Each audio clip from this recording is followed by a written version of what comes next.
Olá. Centenas de obras públicas estão paralisadas em Minas Gerais, causando prejuízos para a população, em especial os mais carentes. A malha viária do estado, um dos mais ricos do país, precisa de muitas obras de recuperação. E a luta contra as taxas públicas abusivas e os privilégios nos poderes da República. Sobre esses e outros temas, vamos conversar com o senador Cleitinho, do Republicanos de Minas Gerais. Senador, muito obrigado por sua presença aqui no programa. Eu que agradeço a oportunidade. Vamos começar falando de um assunto que o senhor domina bastante bem, que é essa questão de obras paralisadas. O senhor acompanha isso muito de perto, eu observei nas suas redes sociais, na sua trajetória política. De acordo com o relatório do Tribunal de Contas da União, o Brasil tem 8.603 obras paralisadas. Esse relatório é de abril, agora é recente. Mais de um terço do total das obras em andamento. Realmente um descalabro. São creches, hospitais, escola de saúde, obras viárias, um monte de coisa. Minas Gerais tinha paralisado 628 de 1.703 obras públicas em andamento. Novamente, mais de um terço total. E para agravar a situação, as principais áreas onde as obras estão paralisadas são a educação básica e a infraestrutura e a mobilidade urbana. Senador, o senhor como deputado estadual, também vi isso nas suas redes, o senhor percorreu várias dessas obras, entrou lá, mostrou como é que estava a situação, obras às vezes concluídas e ainda faltando pouco para concluir e entregar para a população.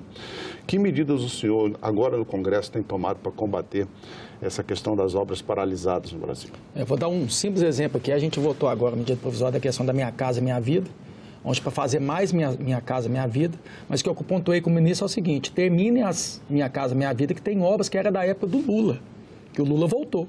Lá em Minas Gerais, no Beraba, em outras cidades, tem Minha Casa Minha Vida, 500 casas paradas. Então, um dos projetos que eu fiz como deputado, a gente está trazendo para cá, que enquanto não terminar essas obras, não pode fazer obra nesse local. A gente não está proibindo que faça mais obras, não, mas naquela região, qual o sentido de fazer mais Minha Casa Minha Vida se já tem 500 paradas? Qual o sentido de levar um hospital regional igual em Divinópolis, ficou mais de 10 anos parado, e fazer mais um hospital regional naquela região? Possa fazer em outra região que não tenha, mas ali, enquanto não terminar aquele hospital, não pode começar outro. Então é isso. Um projeto o senhor apresentou isso? Apresentei e estou apresentando aqui agora também no Senado também. O senhor teve reunido, inclusive, com o ministro das cidades, né, o Jader Barbalho. Jader Barbalho. E qual foi a posição dele em relação a isso? A posição dele é dar toda prioridade para essas Minha Casa Minha Vidas, não só em Minas Gerais, eu estou falando de Minas, mas isso acontece no Brasil inteiro, e poder terminá-la também. Inclusive, ele deu vários relatórios lá de previsão que vai terminar agora, igual eu falei de Uberaba e outras cidades lá em Minas Gerais que estão com essas obras, com essa Minha Casa Minha Vida paradas. Creches, hospitais, Creches, hospitais. Uma coisa que eu pautei, até eu quero levar isso para o ministro da Educação, que é onde que a gente entra com a legislação, mas a gente entra com a questão de poder ajudar também, que a gente tem emendas parlamentares. Eu, como deputado estadual, eu fazia isso muito. Tinha muito UBS. Na época, lá, o governo Pimentel deixou para terminar mais de 200 UBS dentro de Minas Gerais. Meu recurso não dava para atender as 200 UBS, mas eu peguei algumas emendas que eu tinha, fazia essa parceria com o Estado, encaminhava emendas e terminava a UBS. É o que eu quero fazer agora também, dentro do Ministério da Saúde e dentro do Ministério da Educação. Tem questão de escolas, creches paradas, né? Então, a gente quer entrar com essas emendas para poder o próprio governo federal poder terminar essas obras também. Eu pesquisando aqui para fazer o programa, eu observei no relatório do TCU que, por pior que seja, por incrível que pareça, justamente nas áreas mais pobres do estado é onde as obras estão mais paralisadas. Não sei se é coincidência, não sei o que acontece, e é onde que eu mais atuo.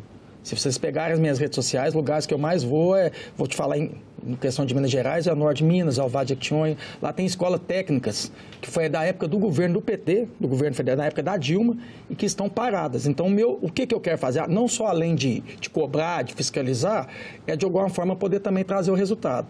Então, onde que eu quero esse encontro com o ministro? Já pedi essa reunião com o ministro da Educação, falei assim, se eu mandar o recurso, primeiro, que o governo pague as minhas emendas, por mais que hoje eu não seja da base, eu sou da oposição, pedir que pague as minhas emendas, que até porque eu estou ajudando o governo e ajudando o povo. E que a gente faça essa parceria.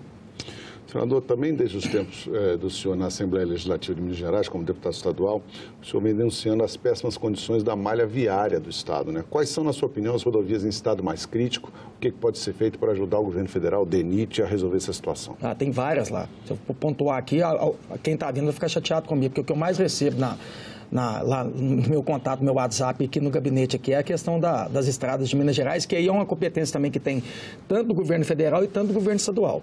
Então, um dos projetos que eu fiz aqui, que eu vi a questão da Lei Rouanet, que é um incentivo que dá para a cultura.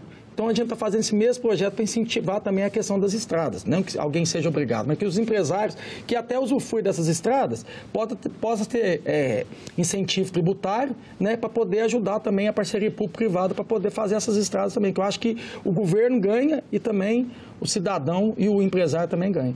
Você esteve reunido com o diretor do DENIT, o presidente do DENIT, diretor Fabrício de Oliveira Galvão. Né? Sim, Fabrício, estive também com o ministro da Infraestrutura, o próprio Renan Filho. Todos são favoráveis a esse projeto. Agora eu quero falar uma coisa aqui, que é onde que me chama a atenção dessa casa, que eu tenho maior respeito, estou nela aqui hoje aqui. Uma casa cara e eu acho que ela precisa ser mais produtiva.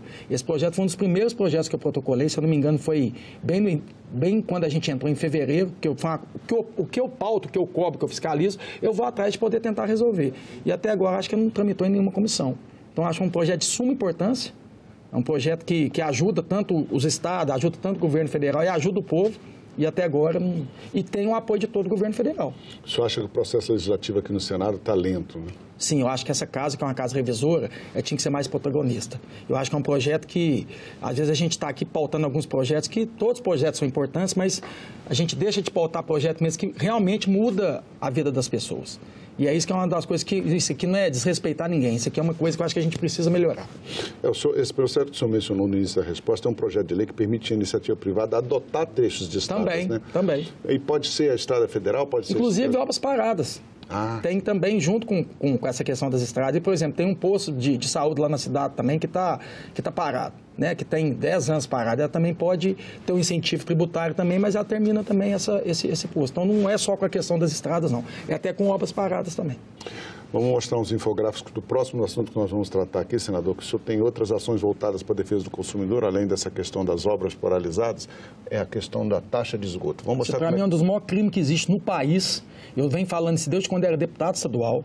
Eu não sei mais o que fazer. Eu acho que a única pessoa que eu preciso até agora para pedir misericórdia é o presidente Lula. Porque todos os órgãos que você imaginar, eu já tive, já mostrei, já comprovei que o cidadão, não só aqui em Minas Gerais, mas em todo o Brasil, está sendo roubado e nada é feito. Eu fiz um projeto de lei dentro do Estado, quando era deputado estadual, o ano passado. Foi votado em primeiro turno, lá se usa 2 turnos. Veio a eleição, travou tudo, o governador mandou um regime de declaração fiscal também que travou a pauta. Ele foi tirar esse regime só em dezembro. O que aconteceu? A pauta ficou travada na Assembleia, que tinha que ter votado ele em segundo turno, como passou o ano, não votou.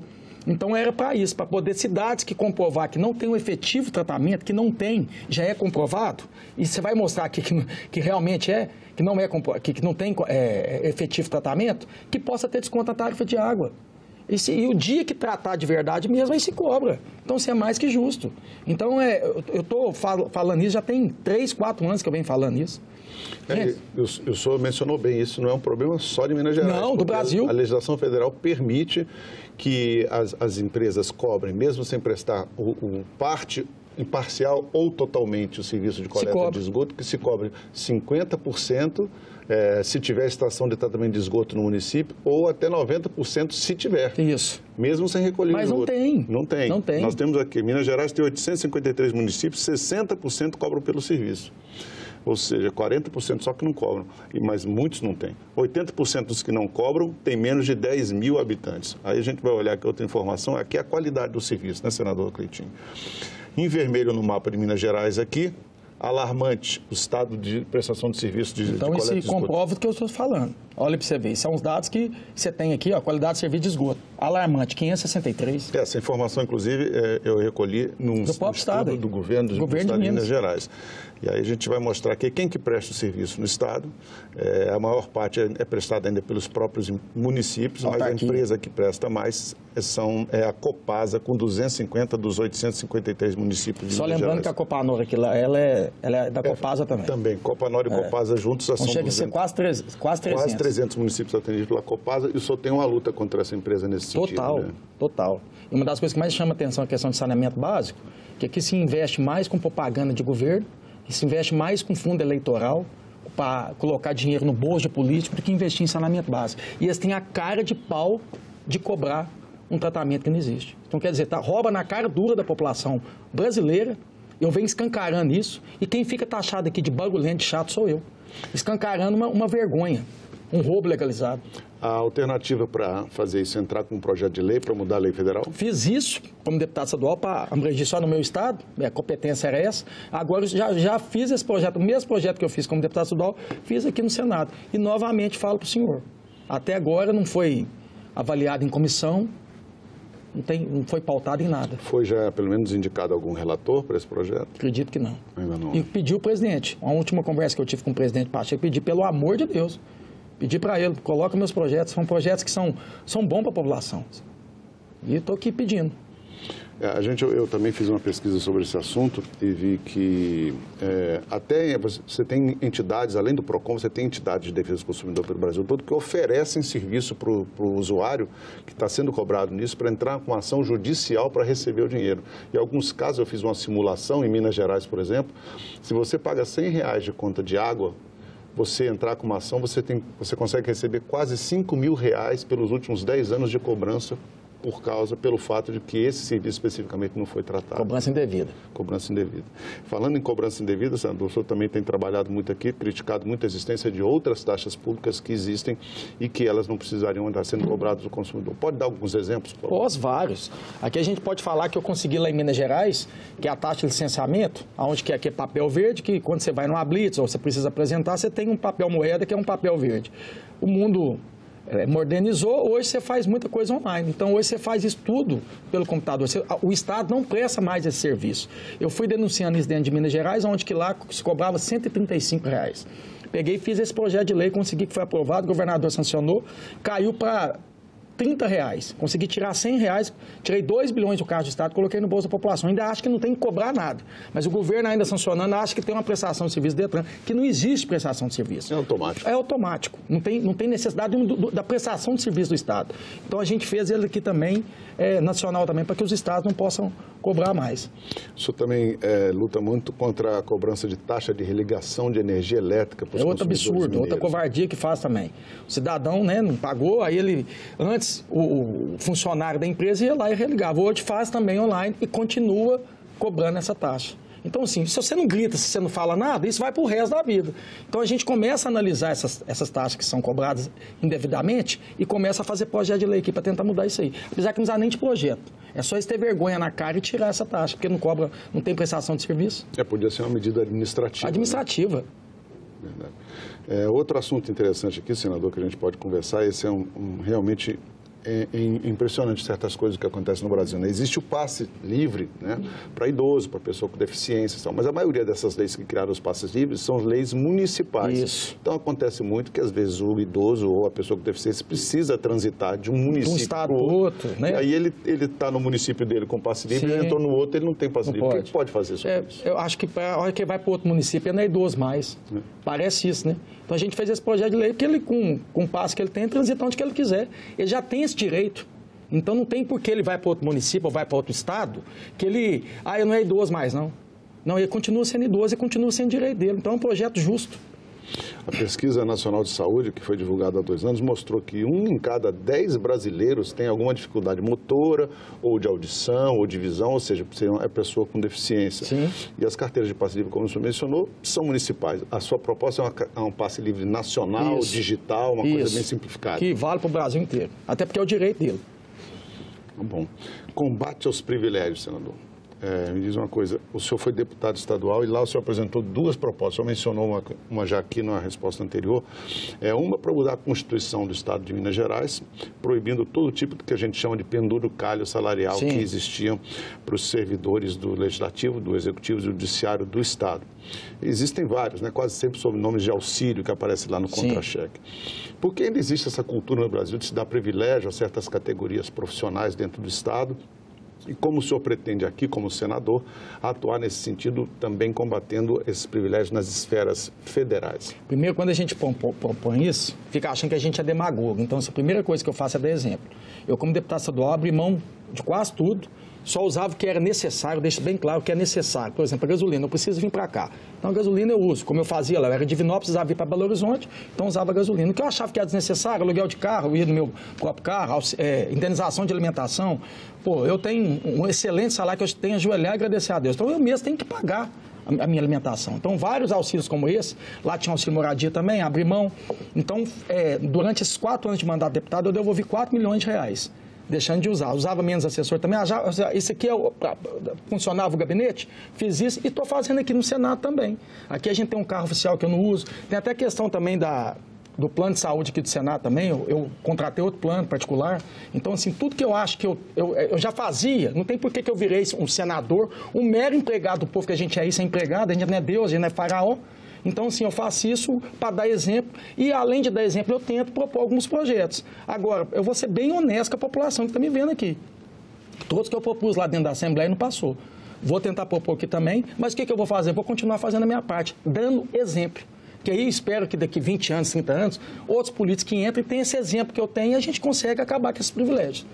Lembrando que o salário é excepcional e o ano passado teve aumento de salário. Então, assim, uma coisa que eu tenho comigo é vergonha na cara de ajoelhar, agradecer a Deus, ter comprometimento com a população, entender que eu não preciso ter privilégio, não. Eu tenho que trabalhar e dar resultado. Outro tema interessante nessa questão dos privilégios do Estado, o senhor também apresentou como deputado estadual um projeto de lei, e esse foi sancionado em Minas Gerais, proibindo que os 3 poderes do Estado comprassem bens considerados de luxo, fazer pregão para comprar bem de luxo. É muito comum a gente ver nessas listas de compras dos poderes. Eu faço uma pergunta aqui, né? Então, até ter visto no STF, licitação de camarão, eu queria saber se eles fazem isso com o bolso deles. É muito fácil fazer com o bolso dos outros, aí. Entendeu? Então, eu vi isso, fiz lá dentro do Estado de Minas Gerais, a gente conseguiu sancionar, o governador sancionou. Então, lá, se o governador quiser abrir esse tipo de licitação, não vai conseguir abrir, né? Então, o que a gente quer propor aqui também é que seja assim também, para que os ministros também, quando eles quiserem abrir licitação, que é um direito deles, tira do bolso deles, eles ganham muito bem para isso. O povo não tem que pagar camarão para eles, não, desde que eles mesmos pagam com o bolso deles.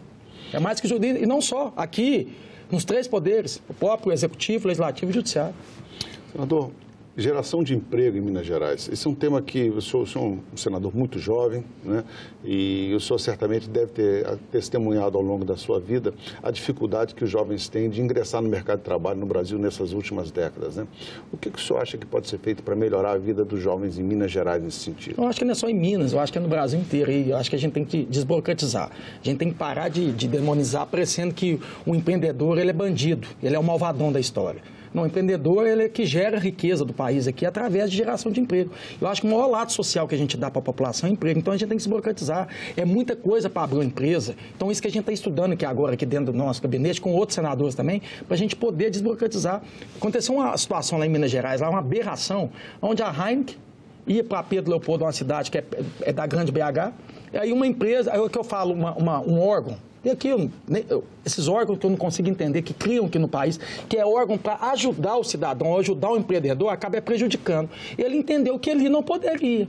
Quase que Minas Gerais perde a Heineken, que ia investir bilhões de reais dentro de Minas Gerais e gerar vários empregos. Colocou como se a Heineken fosse um malvadão, tivesse com crime ambiental, um monte de coisa. Eu sou a favor do meio ambiente.